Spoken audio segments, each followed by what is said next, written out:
Dear friends, இன்றைக்கி பாசி பருப்பில் அல்வா செய்யலாங்க. இந்த அல்வாவில் பாதாம் பருப்பு, முந்திரி பருப்பு, உலர்ந்த திராட்சை இதெல்லாம் கலந்து வச்சு செய்யலாங்க. சுலபமாகவே செய்திடலாங்க இதை. ஆனால் டேஸ்ட் அவ்வளோ நல்ல பிரமாதமான டேஸ்ட்டுங்க. அதை எப்படி செய்யலான்னு பார்க்கலாங்க. இது செய்கிறதுக்குங்க பாசி பருப்பு ஒரு கப் எடுத்துக்கிட்டு 3 மணி நேரம் ஊற வச்சிடலாங்க.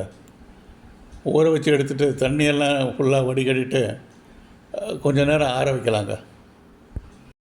அது ஈரப்பதமெல்லாம் போய் நல்லா ஆறின உடனேங்க அதை மிக்சியில் போட்டு கொஞ்சம் அரைச்சிக்கலாங்க.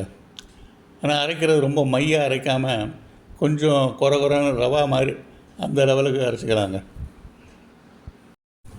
இதில் தண்ணி ஊற்ற வேணாங்க. தண்ணி ஊற்றாமையே அப்படியே அரைச்சிக்கலாம். இதை அரைச்சிட்டுங்க தனியாக ஒரு பாத்திரத்தில் எடுத்து போட்டு வச்சுக்கலாங்க. அதை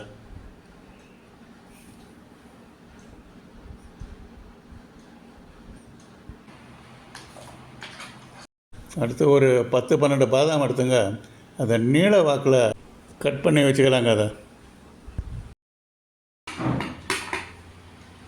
அதோட பாதியாக உடைச்ச முந்திரி பருப்பு அதை எடுத்துக்கலாங்க. ஒரு 15 எடுத்துக்கலாங்க. உலர்ந்த திராட்சை அது ஒரு 15-20 எடுத்துக்கலாங்க. அதுவும் இப்போது அடுப்பில் செய்கிறதுக்கு தகுந்த மாதிரி ஒரு கடாய் ஒன்று போட்டுக்கலாங்க. கடாய் நல்லா சூடானோடனே நெய் ஒரு 3 ஸ்பூன் அதில் ஊற்றிக்கலாங்க.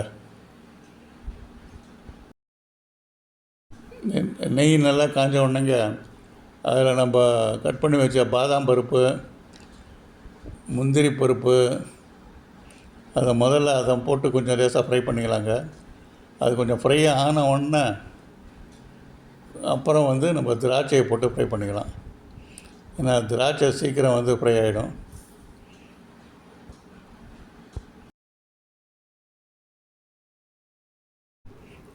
இதெல்லாம் எடுத்துங்க ஒரு பிளேட்டில் எடுத்து வச்சுக்கலாங்க. இதெல்லாம் ஃப்ரை ஆனதெல்லாம் கம்ப்ளீட்டாக.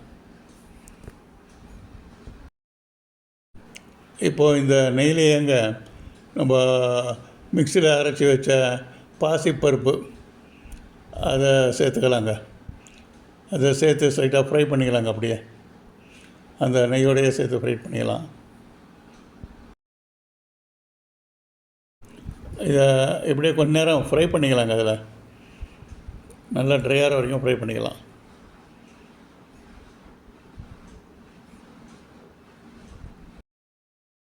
நல்லா பேஸ்ட் மாதிரி ஃபார்ம் ஆகிடுங்க. அதில் ஒரு அரை கப்பு சர்க்கரைங்க அதில் போட்டு அதை கலந்து விட்டுக்கலாங்க. நம்ம ஒரு கப்புக்கு 1 கப் சர்க்கரை போடணும். இப்போ முதல்ல அரை கப் சர்க்கரை போட்டுட்ருக்கோம். இதை கலந்து விட்டுக்கலாங்க. அப்படியே நல்லா இந்த சர்க்கரை இந்த சூட்டில் நல்லா பாகாகி இதோட மிக்ஸ் ஆகிடுங்க. அதோட அரை கப் பாலும் ஊற்றிக்கலாங்க. எல்லாத்தையும் சேர்த்து நல்லா கலந்துக்கலாம். ஆனால் நம்ம கலந்து விடுறது மாத்திரம் விடக்கூடாதுங்க. கலந்து விட்டுகிட்டே இருக்கணும். பால் இன்னொரு அரை கப் ஊற்றியாச்சுங்க. மொத்தம் அதே மாதிரி ஒரு நெய் அரை கப்பு சேர்த்துக்கணுங்க. அது 2 ஸ்பூனாக கொஞ்சம் கொஞ்சமாக சேர்த்துட்டே வரலாம். அது ட்ரை ஆக கொஞ்சம் கொஞ்சமாக சேர்த்துட்டு வரலாம்.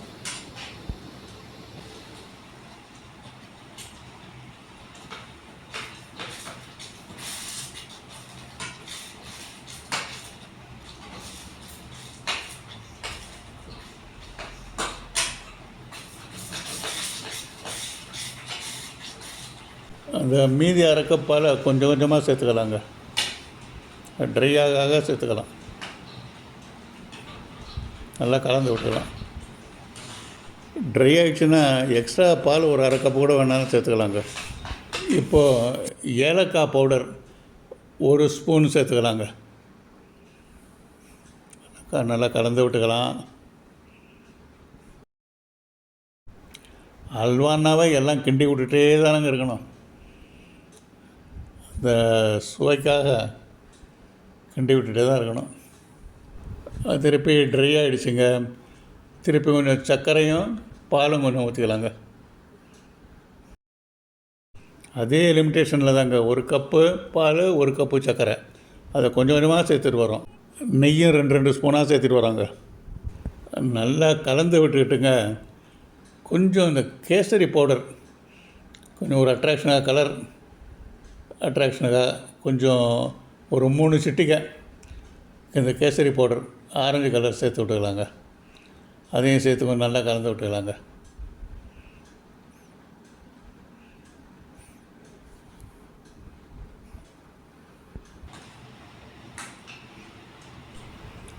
அவ்வளோதாங்க. அடுத்தது நம்ம வறுத்து வச்ச பாதாம், முந்திரி, திராட்சை எல்லாத்தையும் சேர்த்து அதில் போட்டுட்டு நல்லா கலந்து விட்டுக்கலாங்க.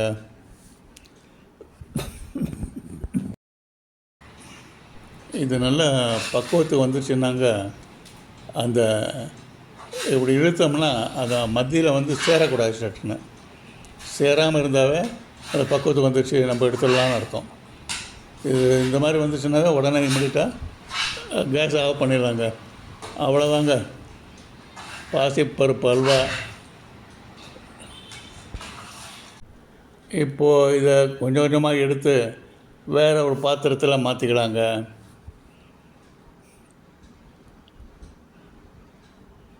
எல்லாம் முந்திரி பருப்பு, பாதாம் பருப்பு, திராட்சை எல்லாம் மிக்ஸ் ஆகி வருங்க.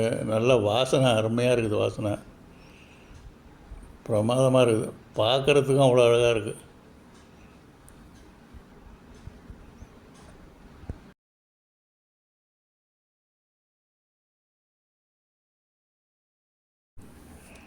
டியர் ஃப்ரெண்ட்ஸ், இதை நீங்கள் செய்து பாருங்கள்.